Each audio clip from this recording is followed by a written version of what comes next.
Programa Fora da Curva. Jornalismo, crítica e diversidade. Bem, bom dia, ouvintes das rádios universitárias 99.9 FM e 820 AM. São 11h30 da manhã e começa agora o Fora da Curva, o programa que fala o que a maioria cala. Eu sou a Manina Aguiar, é um prazer novamente estar junto com vocês no programa Fora da Curva. Estarei todas as terças-feiras, sempre das 11h30 ao 12h10. O nosso programa Fora da Curva vai ao ar de segunda a sexta, aqui na nossa Universitária FM, com retransmissão pela Universitária AM. Você também pode acompanhar ao vivo pelo facebook.com/programa Fora da Curva, também pela página do Marco Zero Conteúdo e pelo facebook/Universitária 99.9. Participe também do nosso programa pelo telefone 38 79 55 49. Repetindo, 38 79 55 49. Nosso programa será retransmitido aqui na sua rádio pública às 10 horas da noite de hoje. Pois é, minha gente, dentro da nossa programação, estávamos previstos para conversar sobre a Previdência, né, a reforma da Previdência e as negociações que estavam sendo feitas para que ela fosse votada e aprovada. Mas, como vocês devem ter acompanhado por alguns noticiários, o que é que aconteceu? Ontem foi votado a intervenção no Rio de Janeiro. O PT, PCdoB e PSOL votaram inteiramente contra a intervenção e deram 63 dos 72 votos. Não. E o PDT deu todos os votos sim. Do PSDB, só Janete Capiberibe votou não. Na rede, só Alessandro Molon votou não. 340 deputados deram aval para uma intervenção militar que pede garantias de que não vai haver uma comissão da verdade depois dessa situação. E essa situação que está estabelecida é uma situação muito crítica para o país, para nós, cidadãos e cidadãs aqui. Uma outra fonte também que foi passada e foi já divulgada nos jornais, que foram feitas 15 medidas para que essa intervenção pudesse saltar da pauta da Previdência para uma outra pauta emergencial que o governo quer estabelecer junto a toda a população e aos deputados e federais e posteriormente aos senadores, que durante a programação a gente vai dizer. Muito bem, nós estamos aqui com os nossos convidados para conversar sobre essa atual situação. Para responder estas perguntas e outras, nós estamos com o professor do Departamento de Serviço Social da UFPE, Marco Mondaini. Bom dia, professor. Seja bem-vindo. Bom dia, Manina. Bom dia, professor Afonso. Bom dia, ouvintes.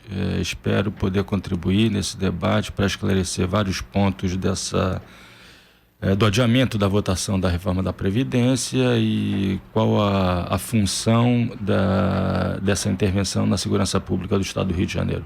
Também estamos aqui com o professor de Ciência Política da Universidade Católica de Pernambuco, Afonso Chaves. Bom dia, professor. Também seja muito bem-vindo. Bom dia, Manina. Bom dia, professor Marco. Bom dia, Sérgio Miguel. Bom dia, ouvintes e internautas. Quero, desde agora, agradecer por estar aqui mais uma vez, discutindo questões que são de grande importância para os destinos da sociedade brasileira. Bom, a questão da Previdência não vai ser votada, mas a gente acha também de suma importância a gente falar um pouquinho sobre ela. Mas antes, quero também saudar o nosso companheiro aqui do Fora da Curva, Sérgio Miguel. Bom dia, Sérgio. Que bom ter novamente você de volta à nossa programação. Bom dia a todos e a todas. É um prazer, realmente, essa nova temporada do Fora da Curva e num momento tão importante. Acho que a gente começou numa semana bastante quente, bastante agitada e que justifica mais do que nunca a existência de um programa como esse, que a gente possa trazer opiniões que estão fora desse discurso quase monolítico da grande mídia, né? E hoje vai ser uma excelente oportunidade para isso. Bom, o projeto que estabelece novas regras previdenciárias, ele foi enviado pelo governo federal ao Congresso no dia 5 de novembro de 2017, resgatando um pouco esse histórico da reforma da Previdência, né? Então, as dificuldades do governo em conseguir apoio do Legislativo e da sociedade para modificar regras de aposentadoria levou deputados e senadores a aprovar no final do ano passado um projeto de lei que autoriza o repasse de 99 milhões para a publicidade com a reforma da Previdência. O crédito está incluído também um projeto de lei que foi aprovado em sessão no Congresso. Além disso, foi autorizado o remanejamento de 6,3 bilhões do orçamento de 2017. Esse montante todo foi repassado para a Presidência da República, para diversas pastas. Por exemplo, Ministério da Agricultura, Justiça, Saúde, Transportes, entre outros. As medidas foram duramente criticadas na época, né, por associações, sindicatos, ministérios públicos, integrantes da Justiça do Trabalho, não é? E aí o que é que aconteceu? Tivemos também um contexto de uma greve, de um grave elemento que pode impactar nesse contexto da votação, que foi a questão da reforma da Previdência. E nesse período de investimento, né, a Previdência, eu queria já convidar vocês para fazer essa reflexão, contribuir. A Previdência, segundo o governo, tem um alto déficit. O governo financia, não é, toda essa mudança. Houve, inclusive, investimento na publicidade, que depois eu queria que o Sérgio Miguel falasse um pouquinho sobre essa campanha publicitária. Aí eu pergunto a vocês, né, a Previdência o governo está quebrado? Por que tanto dinheiro para investir no convencimento dos deputados e da população que a Previdência, a reforma teria que ser votada? Professor? Bom, daquilo que a gente escuta, né, de estudiosos, de gente que se dedica a discutir contas públicas, na verdade, não parece existir déficit, né? O grande problema é que o governo joga com uma ampliação dos gastos, porque isso entra numa espécie de fundo único, e quando você soma tudo isso no mesmo bolo, evidentemente se apresentará como sendo deficitária. Mas daquilo que estudiosos sérios têm apontado, na verdade, a Previdência, ela chega inclusive a demonstrar situação superavitária, né? Então, isso todos nós sabemos, decorre desse projeto que vem sendo implementado desde o golpe, né? Eles estão aí para isso, não é para outra coisa. E como pela via da eleição tem sido muito difícil, né, aprovar, ter a anuência do conjunto da população de uma pauta tão regressiva no que respeita aos direitos, só é possível fazer isso nessa situação, vamos chamar assim, de emergencial, mas outros nomes caberiam bem melhor, né? Ou seja, você não apresenta isso à sociedade num processo de disputa, né? Então, é preciso realizar agora, né? Então, esse governo não tem legitimidade, né? Não se espera que outro que venha disputar eleitoralmente apresente pauta tão nefasta, de modo que é preciso aproveitar esse intervalo, esse momento, para tentar aprovar todas essas medidas, né, de reação, como foi a reforma trabalhista e como vem sendo tantas outras situações que nós temos assistido desde que foi implementado esse golpe em nosso país, né? Então é urgente para eles fazerem isso. Queria complementar, professor Marco. Eu gostaria de dar um passo atrás. Quem disse que a Previdência tem que ser superavitária? Quem disse que a educação tem que ser superavitária? Quem disse que a saúde tem que ser superavitária?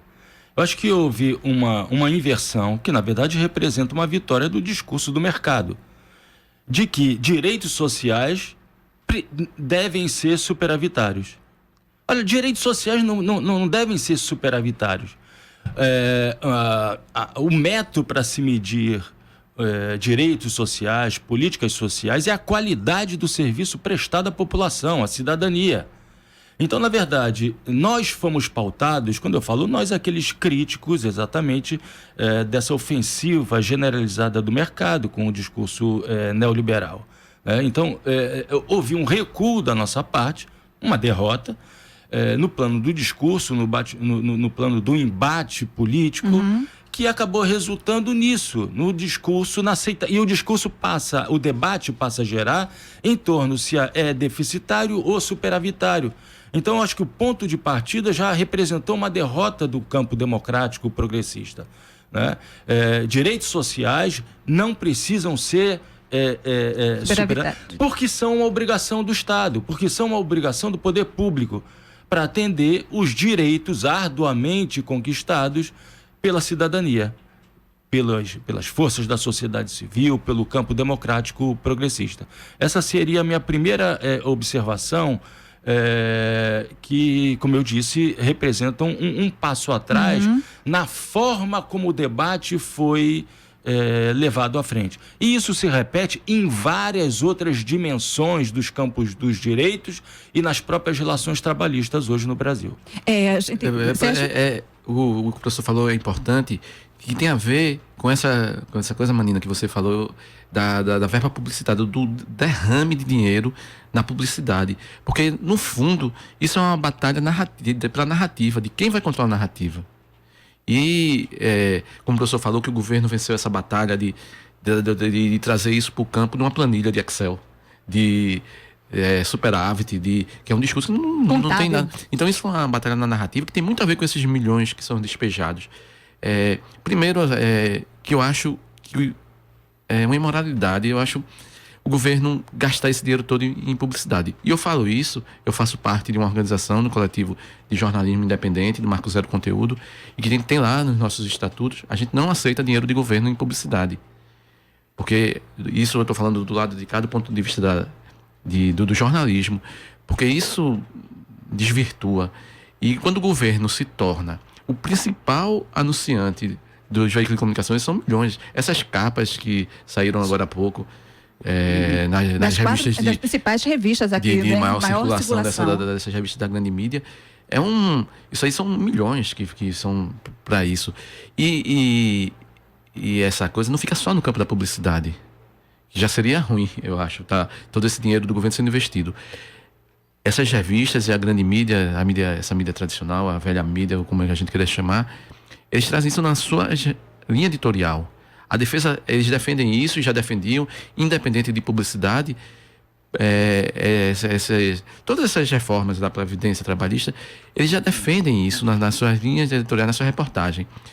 A sensação que eu tenho de todo esse dinheiro derramado não é só por convencê-los, que eles já estão convencidos de defender essa ideia, mas é para defender o governo. Um governo altamente impopular, um governo que está aí todo mundo atingindo recordes de rejeição. Então, eles derramam e publicidade para que a agenda dele, para que seja defendido. Então, é uma situação, do ponto de vista jornalístico, eu acho imoral, e do ponto de vista de finanças públicas também, o governo derramar todo esse dinheiro com esse discurso de...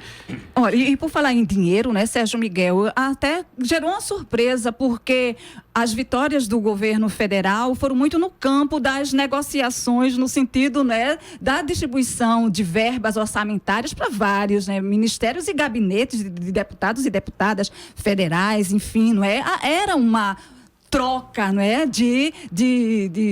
digamos, de uma barganha entre o governo e a Câmara. Aí eu pergunto a vocês, não é, por que dessa vez não deu resultado? Aí eu coloco, a campanha, se votar, não volta. Teve alguma contribuição isso, ou foi essa coincidência, né, dessa medida que foi tomada da intervenção lá no Rio de Janeiro, que culminou para que não pudesse haver a votação da Previdência? Por que ela não foi votada? Professor França? Afonso Chaves, perdão. Veja, Manina, essa reforma não está passando agora em função justamente do cálculo que esses parlamentares fazem. Tá? Eles, daqui a alguns meses, precisam angariar votos. Essa é uma pauta completamente indigesta, né? Por mais, como bem lembrou o Marco, né? Há um discurso que é vitorioso e justamente tudo isso que a gente vem assistindo, em boa medida, decorre da vitória desse discurso, né? Que enquadra o debate. Agora, isso de lá para cá terminou sendo assim, visível, penso eu, a boa parte da população de que o que está se fazendo não traz benefício efetivamente à população, a direitos consolidados, de modo que tanto a campanha como essa percepção realmente da população, porque começa a desconfiar, pera lá, a gente tem isso aqui, de repente nem isso mais vai estar garantido para a gente, então pera lá, né? Vamos. Então, esses parlamentares, com toda certeza, estão assim, observando essa percepção que a sociedade começa a sinalizar, de modo que, fazendo um cálculo, eles pensam duas vezes, né? Porque daquilo que se observou até agora, esse pessoal é fechado com esse projeto de retirada de direitos. Mas eles precisam pensar também na sua sobrevivência política, além do que no cenário posto, né, que boa parte do Congresso ou já está sob acusação ou em vias de ser acusado. Está entendendo? Então, quer dizer, para se manter, né, para sua sobrevida política, continuar dentro do jogo e sem ser incomodado, eu acredito que não está passando em função disso, não é? Quer dizer, não é que os milhões devem estar aí na ordem do dia, até mesmo porque isso mexe com o interesse de quem patrocinou o golpe, quer dizer, com o interesse do dinheiro, né? Que são os rentistas então esse pessoal, de alguma maneira, deve estar aí a patrocinar, a dar o seu apoio de sempre para a viabilização dessa agenda. Então, não passa agora, penso eu, em função realmente dessa percepção dos parlamentares de que mostrar a cara em ano eleitoral com uma medida, assim, aprovando uma medida tão nociva à sociedade, vai ser bastante ruim. Mas você então quer dizer que o senhor acha que o governo não tem esses votos e esse discurso de ontem, depois da reunião do Conselho da República, de que a matéria da PEC não iria para votação por uma questão jurídica, de que a Constituição, para o ouvinte que não está familiarizado com o tema, não permite, quando está acontecendo uma intervenção como essa que está acontecendo no Rio de Janeiro, possa ser modificada a Constituição. E essa reforma da Previdência seria uma modificação na Constituição. E esse foi o argumento do governo para levar. O senhor acha que se o governo tivesse os votos, ele seria mais um desrespeito à Constituição que eles praticariam? Eu não tenho dúvida de tudo que a gente tem visto até agora. Não tenho dúvida, havendo esses 308 votos, se interromperia e se votava, porque isso é interesse efetivo do dinheiro, não é a intervenção no Rio. A intervenção, ela tem outros propósitos que está relacionado a isso, mas é mais uma modalidade operacional para viabilizar também essa agenda, né? E depois a gente pode conversar melhor sobre isso. Mas não tenho dúvida, se houvesse, haveria paralisação da intervenção na perspectiva da votação. Olha, quantos absurdos nós não temos assistido, e não é de agora, né? Que você ter um juiz que vaza a conversa da presidenta da República e não acontece nada com ele continua aí casando e batizando. Então, quer dizer, a gente já de muito tempo vem observando essas arbitrariedades. Professor Marco Mundaini, Essa situação, de uma certa maneira, deixa a questão da Previdência, não é? Assim, meio que não vamos tocar mais nela agora, vamos dar ênfase a essa outra situação, né, tão crítica que o Brasil está vivendo nesse momento. A gente pode estar descansado ou só vê ainda ameaças em relação à reforma da Previdência? Não, é impossível estar descansado no Brasil contemporâneo. Isso é uma ideia que deve ser afastada, né? Inclusive para vocês jornalistas, né? Eu imagino que a mudança, a queda de pautas a todo momento deve fazer com que vocês tenham um esforço redobrado. Mas eu gostaria de fazer uma observação. Veja, o governo ilegítimo do presidente Michel Temer se gabava de que não necessitava de popularidade. Se gabava de que era um governo reformista, na verdade um governo contra-reformista, mas era um governo reformista que faria as reformas necessárias. O Brasil precisava disso, o povo brasileiro precisava disso, e isso indiferente aos elevadíssimos níveis de rejeição. Não é? Mas se gabava disso porque tinha certeza que reinava absoluto no parlamento. Isso que ficou provado na votação do impeachment, ato contínuo na votação da reforma trabalhista. E eu acho que o governo subiu nas tamancas. E agora esse ato representou uma descida das tamancas. Por quê? Porque a reforma trabalhista, ela, digamos, não é tão visível, ou melhor, não é tão imediatamente visível à população, os impactos negativos dela. Diferentemente da reforma da Previdência. Porque a reforma da Previdência é fácil para o cidadão individualmente. Ele tem um cálculo. Eu irei me aposentar daqui a 10 anos, daqui a 15 anos, daqui a 5 anos. E aí vem uma proposta que faz com que esse cálculo seja alterado. Eu que me aposentaria daqui a 5 anos, vou ter que trabalhar mais 5. Então, por isso, a falta de apoio da população à reforma. Ora, em ano eleitoral, não há parlamentar que não pense também nisso. Então, determinadas franjas da base parlamentar do governo começaram a se distanciar na discussão da reforma da Previdência. Então, isso foi se comprovando com o passar do tempo.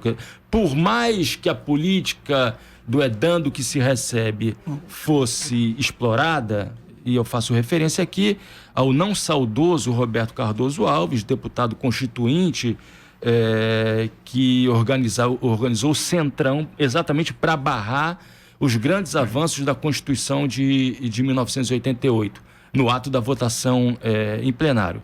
Então, nem mesmo o edando que se recebe foi suficiente para que se formasse esse contingente de 308 deputados para a aprovação da reforma da Previdência. Quando o governo percebeu isso, né, chegou à conclusão, né, os seus grandes líderes, né, chegaram à conclusão de que era preciso dourar a pílula para que a derrota não aparecesse como tal. Então, a intervenção na área de segurança do Estado do Rio de Janeiro representou exatamente isso. O governo não sai derrotado, quer dizer, todos nós sabemos que foi uma grande derrota, mas da forma como está se publicizando, não vai aparentar como uma derrota, porque entra em cena todo um esforço midiático, e nisso o governo foi vitorioso, que joga todas as atenções para a intervenção na segurança pública do Estado do Rio de Janeiro. E, já que a questão da segurança pública, ou melhor, da insegurança pública, é uma questão que incomoda a população em geral, particularmente a classe média, né, serviu como um elemento para encobrir a derrota, a grave derrota sofrida desta votação. Na votação que não aconteceu. E aí eu faria só um ultimíssimo comentário. É indecente que numa numa disputa como essa em torno da reforma da Previdência, o governo, e quando eu falo governo, inclua-se aí o presidente da Câmara dos Deputados, o deputado Rodrigo Maia, e o presidente do Senado, Eunício de Oliveira, é indecente que se repetisse ad nauseam que só se iria para plenário, para votação, quando se tivesse certeza do número de votos alcançados. Isso é indecente. Em qualquer país do mundo, particularmente nos países parlamentaristas, isso se tornaria um voto de desconfiança. E esse governo cairia. A reforma da Previdência seria uma forma de medir se esse governo deve continuar ou não. Não é? Então, talvez tenha sido a primeira vez, numa questão tão importante, que isso tenha também, mais uma vez, entrado como alguma coisa absolutamente normal. Só se vota se tiver os números. Ou seja, não entramos no jogo para perder, só para ganhar. Bom, essas discussões você acompanha na Universitária, a nossa rádio pública. Programa Fora da Curva. Informação a serviço da maioria. Muito bem, nós estamos de volta aqui no programa Fora da Curva. Nós estamos com o professor da Unicap, Afonso Chaves, e o professor da UFPE, Marco Mondaini. Estamos conversando sobre a atual situação, né, do nosso país.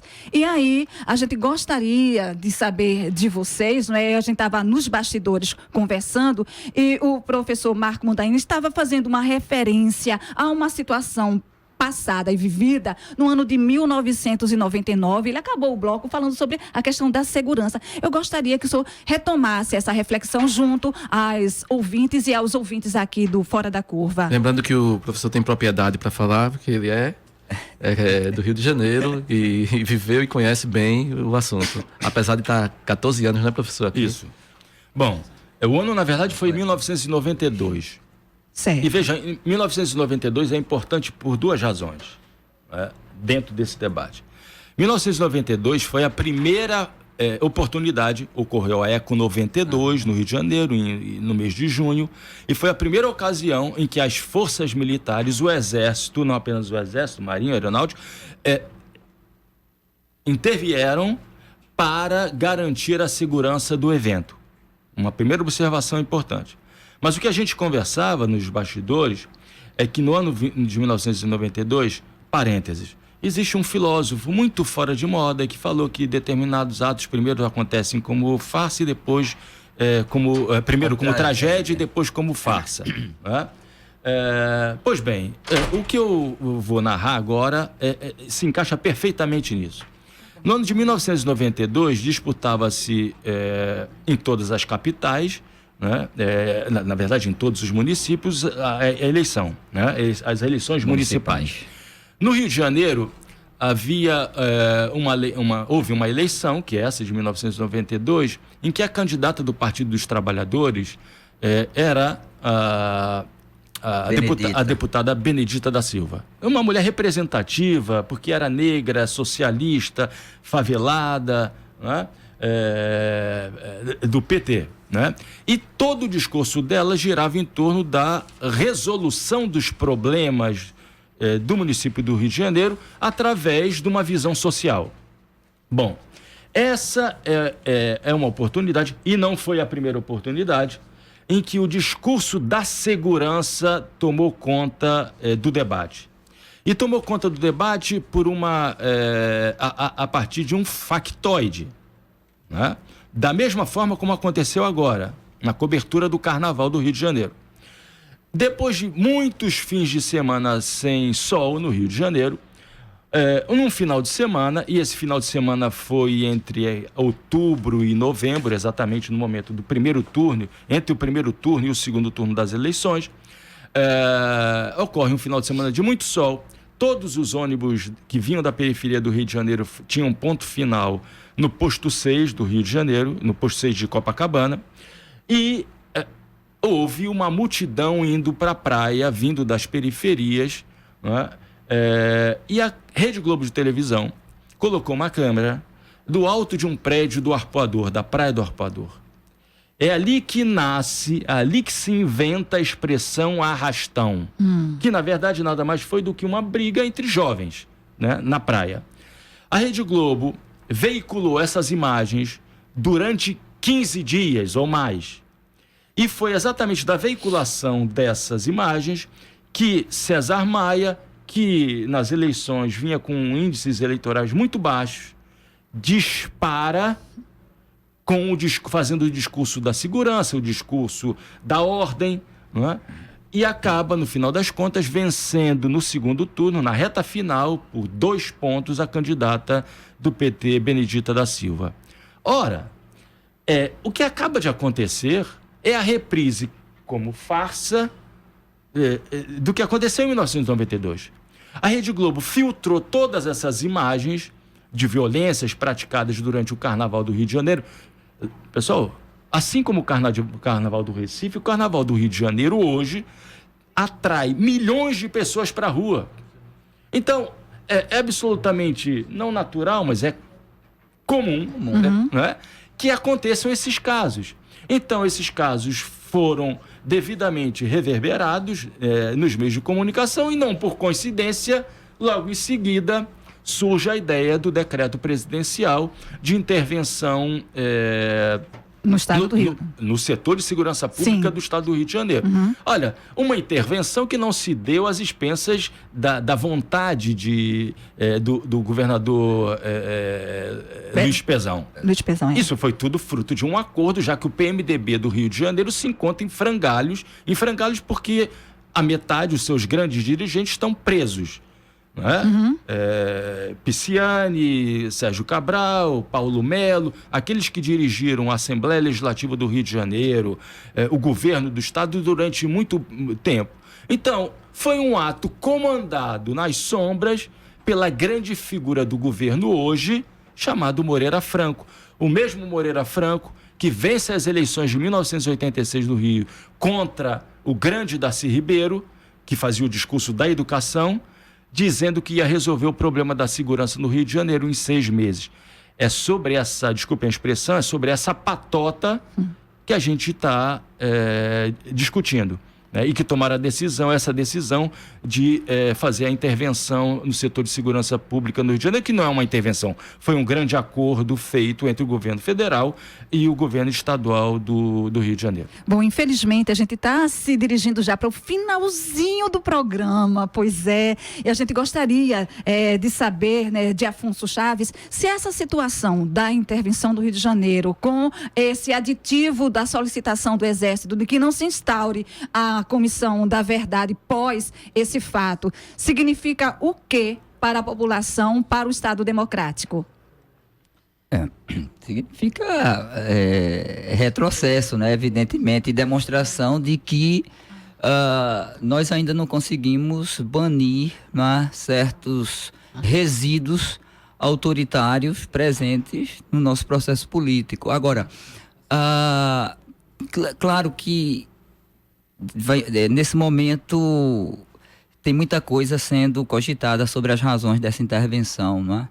Mas uma coisa que eu tenho visto também, e eu acho que tem uma certa razoabilidade, é a respeito dessa criação do discurso de uma situação caótica e que há necessidade de uma força mais assim, opressiva, não é? Coercitiva, que seria uma tentativa mesmo do bloco da direita de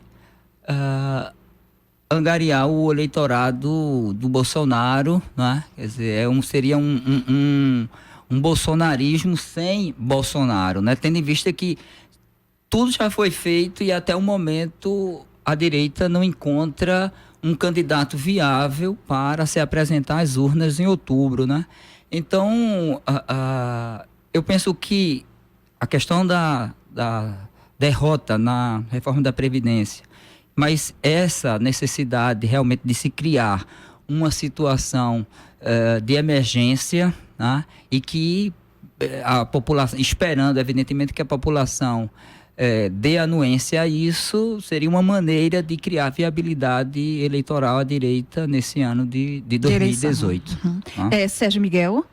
Só um fato que talvez não tenha passado, tenha chamado tanta atenção ontem, mas que corrobora com o que o professor falou, é que você tem uma intervenção federal, militar, no estado do Rio de Janeiro, e o presidente da República se reúne com o seu marqueteiro para discutir estratégias. Então, acho que isso fica muito claro qual é o interesse, um dos interesses que está por trás, né? Ele não estava com o Estado Maior das suas Forças Armadas, ele estava com o seu marqueteiro, né?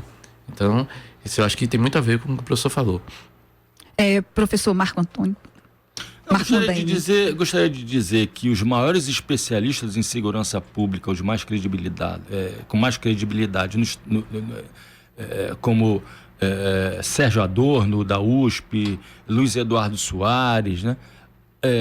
Jaqueline Muniz, entre outros tantos, não caberia aqui fazer a relação completa, né?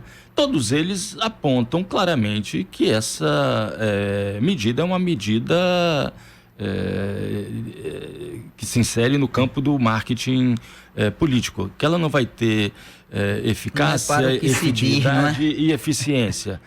Não é para o que se diz. Não, os propósitos são outros e corre-se o sério risco, né, como outras experiências da presença das Forças Armadas no estado do Rio de Janeiro, de que a tropa saia desmoralizada sem ter alcançado as metas que não existem, né? Não existem metas, mas que não alcancem as metas que nem mesmo existam. E isso pode ser um sério risco. Eu finalizaria só com uma... nós assistimos agora uma passagem daquilo que o Jacques Rancière chama de Estado de Direito oligárquico para um estado de exceção permanente para populações pobres do estado de Rio de Janeiro, com o risco de se alastrar por todo o território nacional. Eu queria até contribuir, né, com a sua fala, no sentido que o próprio ministro da Defesa tinha falado que queria, inclusive, ampliar, não é? Assim, em vez de ser uma casa, um indivíduo, que ampliasse o território para poder, segundo ele, combater mais eficazmente, né, a questão das buscas, né, na população. Então, não nos esqueçamos dessa brutal violência contra os direitos civis, que são esses mandados de busca coletiva. Isso. Que vai representar uma violação às populações que moram nas periferias, nas favelas do estado do Rio de Janeiro. Nunca você vai ver isso no Leblon. Inimaginável, né? Você soma esses mandatos de busca coletivos com a frase que até a Manina falou aqui, eu vou até ler, que é bom ficar registrado essas coisas para a história. Militares precisam ter garantia para agir sem o risco de surgir uma nova comissão da verdade. Quem falou isso foi o comandante do Exército, Eduardo Vilas Boas, durante a reunião... Cotado para ser o ministro da Segurança Pública. Então, você junta então é importante que isso fique registrado, que isso é uma frase de um peso, assim, de uma gravidade histórica, e é muito sério o que a gente está vivendo hoje. Pois a gente gostaria de agradecer imensamente ao professor Afonso Chaves. Muito obrigada. Quer deixar alguma mensagem, professor? Não, eu que agradeço a oportunidade de mais uma vez estar aqui e vamos para frente. Vamos continuar, ao menos, discutindo todos esses desmandos que temos visto ultimamente acontecendo. Professor Marco Mondaini. Não, só agradecer e mais uma vez aproveitar 5 segundos para dizer o seguinte: para além dos mandados de busca coletiva, todos os resultados dos confrontos que porventura vierem a acontecer serão julgados no âmbito da justiça militar. Pois é, minha gente, o programa de hoje vai ficando por aqui. Mais uma vez agradecemos a participação do professor Afonso, do professor Marco. E agradecemos também a você, amiga e amigo ouvinte, que acompanhou o nosso programa nos últimos 40 minutos. O programa de hoje teve a produção de Sérgio Miguel, do Marco Zero Conteúdo. Na coordenação, Ana Veloso, professora do Departamento de Comunicação Social da UFPE. Na apresentação, Manina Guiar, do Centro das Mulheres do Cabo. Nos trabalhos técnicos, Marco Antônio. E também nas redes sociais, nós contamos com o apoio de Brenda Andrade e Ana Carolina Jaqueline. Muito obrigada, meninas. O Fora da Curva é uma realização do Departamento de Comunicação Social da UFPE, em parceria com o Núcleo de Rádio e TV Universitária, Departamento de Sociologia, Marco Zero Conteúdo, Centro de Cultura Luiz Freire, Centro das Mulheres do Cabo e Centro Sabiá Terral Coletivo. Bom, lembrando que nossa programação de hoje, nós estaremos voltando na próxima terça-feira. Você revê a nossa reprise a partir das 21 horas aqui na Universitária FM 99.9. E amanhã nós teremos a apresentação de Paula Reis com o tema Reforma da Previdência resolve o problema da economia? Perdeu o programa de hoje? Acesse o link também, programa Fora da Curva, facebook.com/programa Fora da Curva e também na página da Marco Zero Conteúdo. Fora da Curva, seu programa de jornalismo, crítica e diversidade. Aqui a gente fala o que a maioria cala. Boa tarde.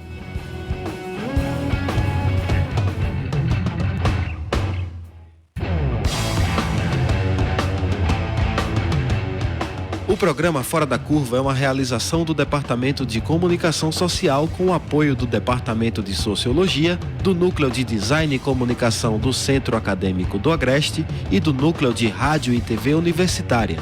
Parceria com o Marco Zero Conteúdo, Centro de Cultura Luiz Freire, Centro das Mulheres do Cabo, Centro Sabiá e Terral Coletivo de Comunicação. Esse programa fica disponível nas nossas redes sociais, na nossa página do Facebook, no canal do YouTube e no Mixcloud. A música tema do nosso programa foi composta pela banda Diablo Motor. Programa Fora da Curva. A gente fala o que a maioria cala.